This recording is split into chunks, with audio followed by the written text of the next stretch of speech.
जय जगन्नाथ। गृहस्थ आश्रम को प्रश्न थिला, शाशु जदि निजर पुअर पक्ष नहीं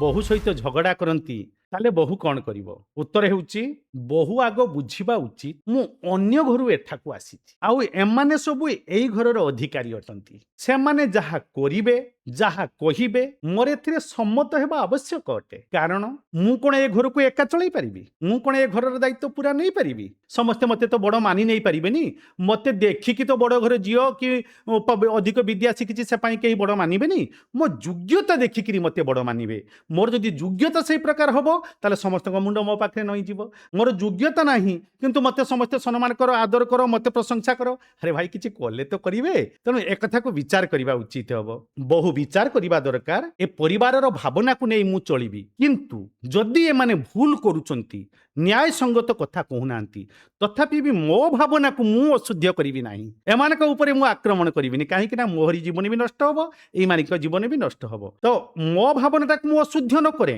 मो भावना प्रति अशुद्ध कले मते तो घृणा मनोभाव आसी जीवो स्वामी थिबो मु भी थिबि ता मुह गुटे बाडको मो मुह गुटे बाडको गुटिए बिछना रे सुतबा दुई जनकर मुह गुटे बाडको नथिबो ले लाभ कोन हैला निज जीवन नष्ट काहे कि तांको विचार को नै निज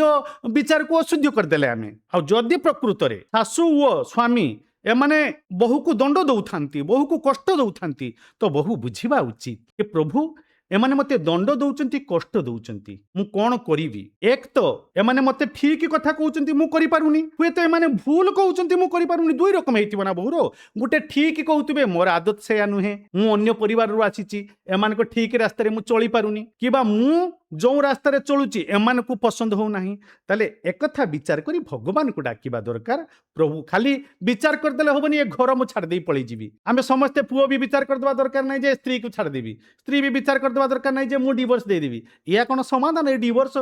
छाड़ी देबा ये कोन संसार नीति नियम ए इथि पई सब बाहासा घर द्वार करतुले कि आमे हेले भगवान को डाकिबो ए ओटे प्रभुक संसार एठी काहारी नाही अधिकार सर्वे आसीच खुशी माने पुणी चलिबो निज स्थाने आउ जने मालिक तो अछि तांको डाकिबो प्रभु एमान को सद्बुद्धि दियो जदि एमान को सद्बुद्धि न दबो प्रभु ताले ठीक अछि प्रभु मते सहिबा शक्ति देई दियो मो स्वामी जो प्रकार व्यवहार करछि जेमिति मु सही परिबी कारण ये तो सहिबा भलिया कर्म मो पई होउनी ना मु सही पारुनी प्रभु मते सहिबा शक्ति दियो नले एमान को सद्बुद्धि दियो आमर ए आतुर कातर प्रार्थना शुणी भगवान निश्चित शुणिबे अरे भगवान तो आमरी कथा शुणिबा पाई तो तांको ना भगवान नहले भगवान को काहे के मनुष्य डाकिबो कि ताकू दुखरु पार करिवे बोली तो भगवान दुख दियंतिनी रे भगवान दुखरु पार करंती पुणी आज गृहस्थाश्रम को प्रश्न स्वामी ओ ससुर ये बाप पुओ जदि कलह करिवे ताले बहुर कोन करिबा उचित जय जगन्नाथ।